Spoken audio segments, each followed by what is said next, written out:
Hello and welcome to this new tutorial, and mostly welcome to part 2, mining our blockchain. We have just built the architecture of our blockchain in our blockchain class, and now we're ready to not only create an object of this class, which will be the real blockchain itself with which we will interact, but also we are going to create this Flask-based web application to be able to interact with our blockchain by making some GET requests in our Postman user-friendly interface. So, in this part 2, we're going to do 4 things. First, we will create the Flask-based web application by just creating an object of the Flask class. Then, we will create our blockchain, our first real blockchain, by just creating an object, an instance of our blockchain class.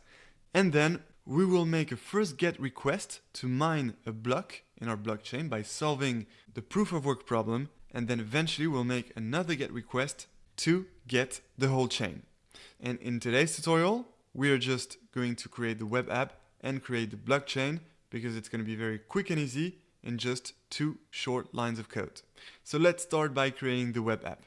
So, to be honest, this was the first time I used Flask. But this is a great opportunity for me to show you how I managed to learn this and be quickly able to use this. So I'm just going to do exactly what I did to understand how we can interact with a blockchain through Flask.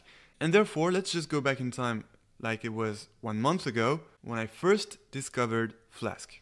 So I was on Google and I was looking for a way to interact with a blockchain on a web application. And by doing some research, I eventually discovered Flask.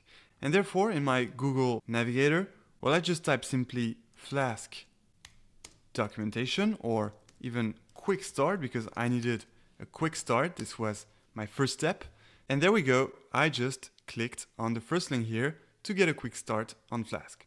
And so here, as you can see, the documentation is really well made. You have all the information on how to quick start with Flask. And the first step you need to do when using Flask is to actually create the web application itself. And to create it, you simply need to create an object, this object here, app, from the Flask class, which is this class here, that we already imported in Python from the Flask library.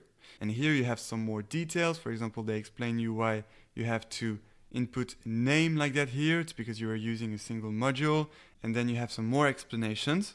So that's our first step. And then you'll see when we make the request, the GET request to, for example, mine a block or get the whole blockchain displayed in Postman, well, we'll use this @app.root, and inside this root function we'll include the request. So we'll make 2 requests, mine block and get chain.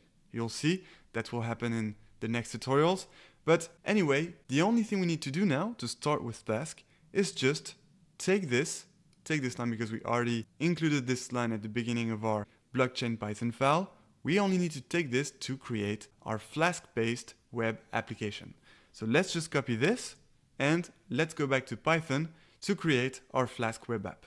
So right here, we simply need to paste that, and here we go, we have our web app. So now let's get our blockchain. So to get the blockchain, well, this time it's very easy. We already have our class, we don't need to look for any documentation. So we'll simply create an instance of this class that we made previously in part 1, and this will give us a real blockchain. So let's do this. We're going to call this instance object blockchain very simply. And so this blockchain object will be an instance of our blockchain class. And there we go. We now have our very first real blockchain. Congratulations. Now we're ready to interact with it. We'll make our 2 GET requests in the next 2 tutorials. And until then, enjoy blockchains.